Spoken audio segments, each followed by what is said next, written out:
support the kids. Right. Apparently you love being a teacher. I can see Yeah. your whole face lights up when you talk about being a teacher and the kids. And really, I love thinking about educational issues, and one of my master's degrees is in educational policy. So I feel like I really like thinking about how, as a system, we can improve what we're doing for all of the kids systemically. Great. So first day on the job, you've been elected. Congratulations. That's the concept. That's the theory. What do you do?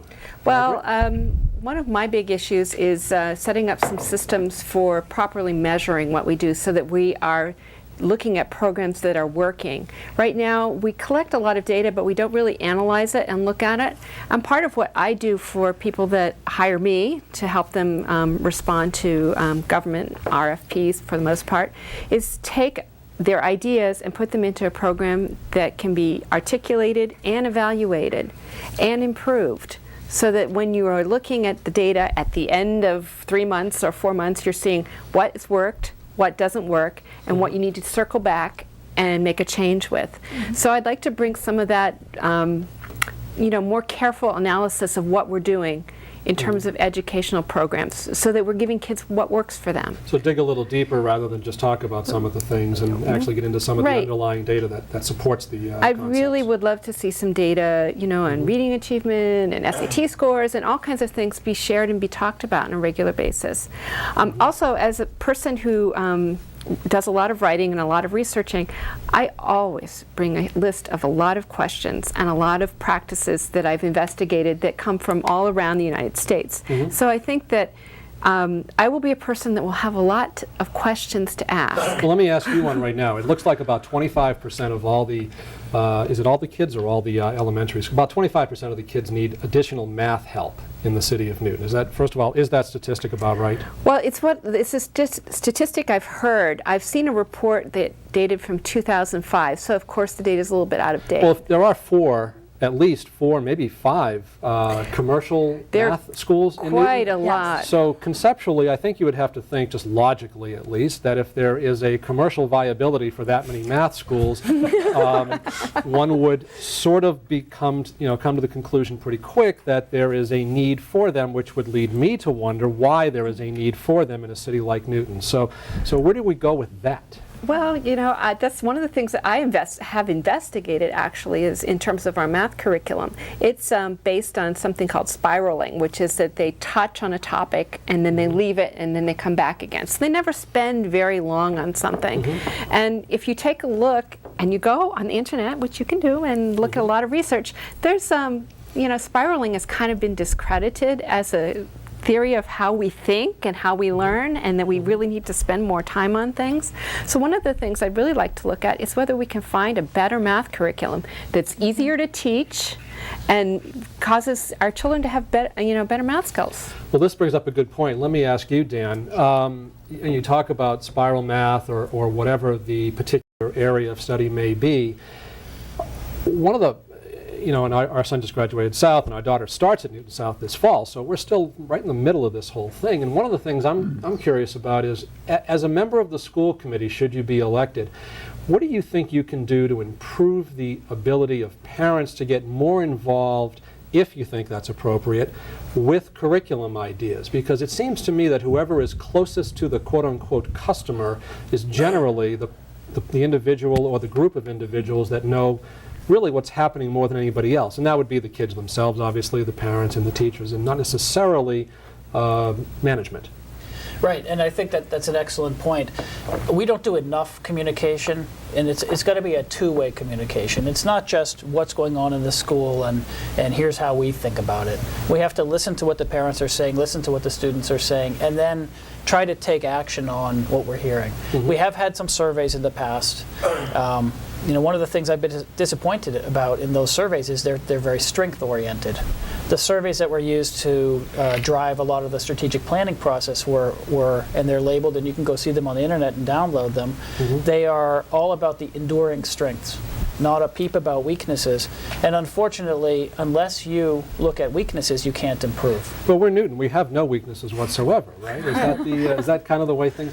Well, I mean, that's one of the reasons why I had to. I'm sorry to be flip run. about it, No, but it it's- almost seems like our reputation has exceeded perhaps what the reality may be these days. These days, and I went to school in Newton in the 70s and 80s when we were held out as the innovative place. This is where the research meets reality and takes off, right?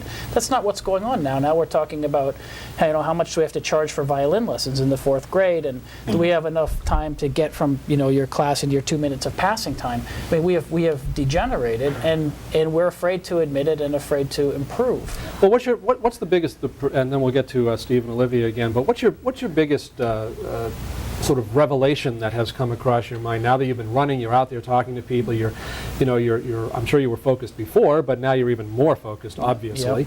Yep. Are there any misconceptions or thoughts that have been proven to be more accurate than you thought, or just completely disproven that you're now seeing relating to how the committee itself works and how policies are instituted for our kids?